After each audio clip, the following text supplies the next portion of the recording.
Hello, welcome to Rational Investing. My name is Cameron Stewart, CFA. Thank you very much for watching the channel. All the comments and subscribers, especially the stock selection down below, recommendations. I absolutely love it. Thank you very much. And thank you for hitting the subscribe button. This week up, we're going to take a look at Bank of America Merrill Lynch, the behemoth in the financial market and wealth management business. We'll take a look at their annual report here. We're going to look at 9 years of financial data and figure out how much money they make, where we think they're going, what we can earn if we buy the stock today. Ready? Let's get to work. Now, behind me is the 2020 annual report filed as of December 31st, 2020. We're going to go through and take a look and see what we get. Now, remember the three key attributes that we use to value banks. They're different from corporations because their product is cash.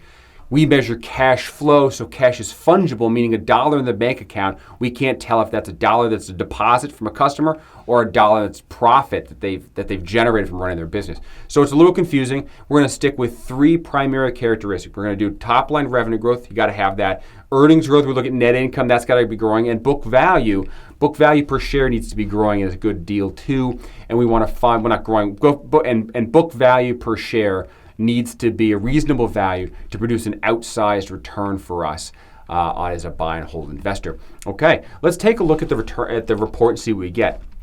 As we click through, some of the basic charts are super basic. I love to see things that have lots of history. Bank of America has been around for almost 100 years. They have plenty of data. Why give me just a few charts here? I think they could really stretch that out. Brian Moynihan is the president CEO, been there for many years, does an excellent job. He's talking here about four pillars that they want to do. They want to be able to grow markets. They want to grow customer focus. They want to grow without increasing their risk framework, and they want to be sustainable.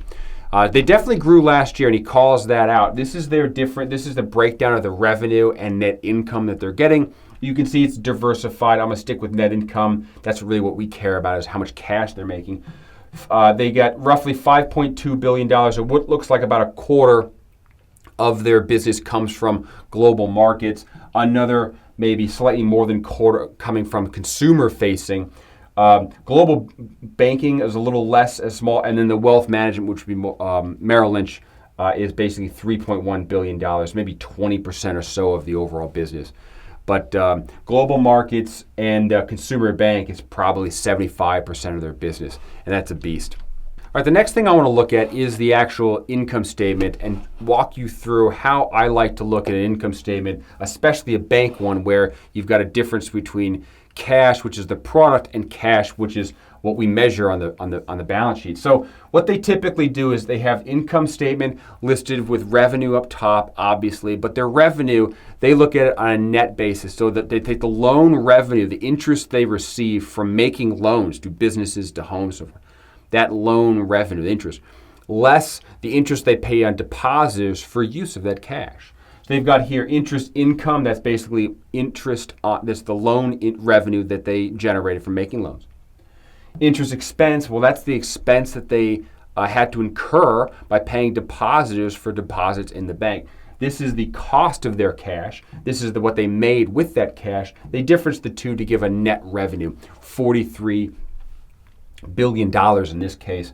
Then they have some other revenues that are non-bank related, so investment banking fees, wealth management products, and so forth. That's here $42 billion. You add these two up, you get $85 billion. You'll notice that that's a little down, actually, 91 billion, and 85 billion. Underneath this, and what adjustments I make is I adjust for credit losses. I want to look at revenue less loan losses. If they've made a loan and they don't believe they're going to get 100% of that money back, they reduce income to offset the carrying value on the balance sheet of the loan for what they think they're actually going to collect. So I take net revenue and minus that $11 billion to get a kind of adjusted net revenue number for them. So you'll see me walk through that. The other thing that I do that I think they do a great job of is they call out the difference between net income and net income to common stockholders. So almost all banks have preferred stock. Preferred stock is a classification of equity that is between debt and common stock. It's called preferred. And all that means to us is if we are common stock owners, meaning we're buying what's publicly traded out there, the common stock of Bank of America. Should Bank of America go out of business, there's a capital structure, there's a tranche of investment capital in front of us in bankruptcy proceedings. So for me, I'm going to treat that like debt, and I'm going to say you need to expense the preferred stock coupon before I get to net income. And they do that right here. Preferred stock dividend, $1.4 billion. But prior to that, they have net income, which most everybody quotes, $17.8 billion. But in reality, for us common stock owners, this obligation needs to be paid before we get our money. So really net, it's $16.4. And that was down from 25 and 26 prior to that, mostly because of the adjustment of $11 billion. Okay, quick breakdown of the P&L. Let's go take a look at some more data, and we'll figure out what we think this business really generates. Okay, behind me is the total assets for Bank of America. Let's take a look and see what we get on a book value basis. So total assets, $2.2 trillion. That is a lot of jack, all the way up to $2.8 trillion. So about $600 billion of growth. Brian Moynihan's objective was to grow, and you could see, let's see if I back up. Yeah, pretty much they are growing this entire time. Is a pretty solid growth, albeit weak growth. To grow $2.2 trillion is hard work, and they do it on average about 3.1%, called 3% of asset growth. Goodwill and intangibles, I'm subtracting from assets, and I'll subtract total liabilities and that preferred equity to give me a book value, a tangible book value. This is what you're buying or your collateral is as a common stock owner of a bank. This is basically what's left over after paying all the obligations and the preferred stock. It's what you're buying. And you want this number to be growing. Here, 3.6%. It's actually growing slightly higher than the total assets, which is good. They're taking on less debt to go grow assets, which is what I really like to see. 135 billion to 180 billion-ish of book value. And that includes, by the way, the write-down that they took this year for the COVID adjustment. So that's still solid growth, and I commend the team at Bank of America for growing that like that. Book value per share, that's basically me just taking this number here, dividing it by the shares outstanding. You can see it is growing. And then market cap, shares outstanding times price. When I get book value, or price to book, excuse me, I'm taking the price, the market cap, divided by the book value, and I get price to book. And what you're going to see here is you could buy it cheaply 9 years ago, less than book value, 90 cents on the dollar. Now you're paying a premium, high of 50% premium, 1.5 times book value, which is reasonable for a bank, frankly. We've been looking at a couple banks now. I think a high is probably 2 times for something really growing. This does seem to be growing to me with a mild premium being paid for it, which doesn't seem too outlandish. We'll see what happens with the forecast. But on average, this bank does seem to trade at 1.4 times book value. And you could have picked it up super cheap back post-financial crisis, less than 1 time book value. Right now, it's trading at a premium. So in general, banks in financial crises, in economic crisis, tend to write down the portfolio, earnings collapse, stock price falls. That's a great time to buy a bank. Right now, a little tough. Everything is trading, seems to be at a premium. But we'll see. If we want to assume things continue to go, we'll see what the return looks like by buying this stock. Okay, behind me is the revenue net income piece of our little jigsaw puzzle we're trying to put together. So what we're going to notice here is $74 billion of revenue. And it actually grew kind of nicely up until this last year, $74 billion. And what this is me making the adjustment for the loan write-off, which I think is a one-time issue, but I want to show it. Here's my footnote. 2020 net income included a $11.3 billion write-down for the loan provisions. It's normally $3.6 billion. So that's like a $7 billion increase in the amount of write-down. And if I add that back here, I get about 81 billion of top line revenue. So not fantastic, but or rather, I add it back to here. So add the 6 in the net income, not in revenue. So if I add the 6 back here, I get about 24 billion dollars, which is basically in line with what they had previously. Decent. So I will say revenue does check the box. If I look at everything but this last year, if the write-down's a one-time deal, It seems to me like it checks the box.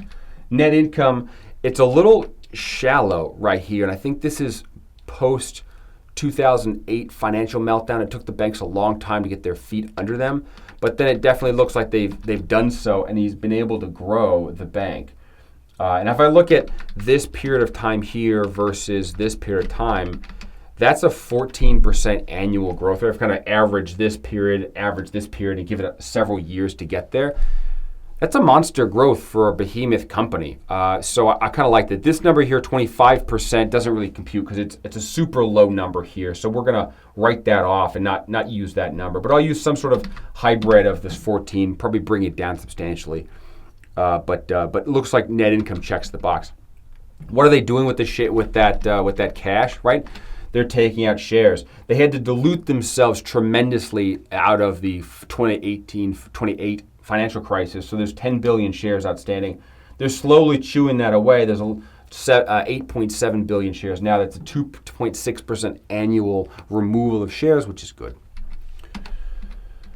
Earnings per share yield. So my yield is averaging 6%. Probably on the low here is too low. I think I'm going to remove that now that I'm looking at it. 2%. You got a couple 2% in there. I'll bring it to about here. That's 7.3. That's a much more realistic number, actually, given what we've seen some of the other stocks, that they're in that 7% range for banks. So I'm going to remove those artificially low post-financial crisis kind of yielding numbers and see what we get. Ready? Let's go ahead and forecast the business. Okay, behind me is the forecast for book value. I'm using 3.6% going forward, which is their long-term growth rate of their book value. And if they've been able to grow a $1 trillion portfolio, multi-trillion-dollar portfolio of assets, total assets, 3.6, I'm hoping they continue doing that, barring any kind of economic fallout. But if they do, you get $255 billion long-term book value. If I apply an average of 1.4 times multiple to that, I get a price target of $41.44 out long-term. Again, I'm just using the average book value, which is a slight decrease in book value multiple than it's currently trading at. Earnings yield, if I take the earnings per share, $2.41, and I grow it at 8%. Again, 8% is basically 60% of that 14 number, giving them a pretty healthy long-term growth target, which they should be able to do. Again, the CEO's mantra is growing the enterprise. It's one of the things he really wants to do, is the 4 hallmarks, and he has been able to do it historically. I'll give him credit for it so that he can continue to do so. At a 7% yield, gives me $67 price target out long-term. Okay, so now we have 2 different price estimates. We have one based on a net income yield approach, $67. I've got another on a book value multiple basis, $41. I don't know which one's right. We're going to average the 2 and give me about $54 long-term value for the company. I can currently buy as much stock as I want at $41 a share. I'm going to get this net income over time that I bought in assets. It's generating this kind of cash or earnings. And I'm going to sell it and get a little bit of capital appreciation. Most of my return is going to come from this net income that they're going to generate over time. And all in all, I get a 12% annual return. That's 2.2 times my money. If I put this on a distribution curve, I can buy the stock right now at $41. I've got a return distribution. As the price goes up, it comes down. I'm not going to be a buyer. If it should fall, I like it, certainly like it up there as a buyer. So let's recap the 3 key factors for us to figure out what we want to do with this company. Number 1, revenue growth. Revenue growth is growing. It was flat over the long period of time because I had to make that one adjustment for the low period currently in 2020. But aside from that, they've been growing revenue. Earnings growth rate is strong. Actually, recently, in the last 6 years or so, it's double digit. That's fantastic. Book value, I think, is reasonable given it's producing an above market return for a monster cap company like a Bank of America. So we are going to give it a good rating. I like the stock. I think it's going to continue to churn out a return. If this 12% meets your economic return that you need to grow your net worth and hit your long-term target, then I think it's an interesting opportunity and consider it for your portfolio. If you want to learn more about securities analysis, check out my website.